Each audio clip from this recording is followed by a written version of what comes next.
প্রতিদিন অসংখ্য বাচ্চা পানিতে ডুবে মৃত্যুবরণ করছে। তো বাবা মারা যদি একটু সচেতন হন, একটু সময় দেন, বাচ্চাদেরকে সাঁতার কাটাটা শেখান, তাহলে কিন্তু আসলে অনেক প্রাণ বেঁচে যেতে পারে। তো সময় যতই কম থাকুক, আপনি একটু সময় বের করে বাচ্চাদেরকে সাঁতার কাটাটা শেখান, যেটা আমি করছি। আমার এই স্বল্প সময়ের ভিতরে বাচ্চাদেরকে সাঁতার কাটাটা শেখাচ্ছি। অলরেডি আমার মেয়েরা ভালোই সাঁতার কাটা পারে।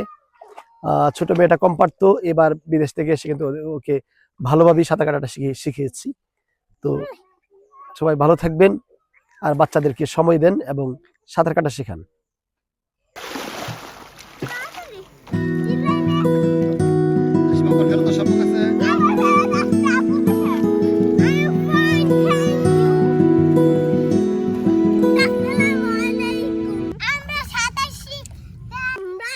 সাঁতার কাটা শিখে গিয়েছি, তোমরা সাঁতার কাটা শিখে যাও।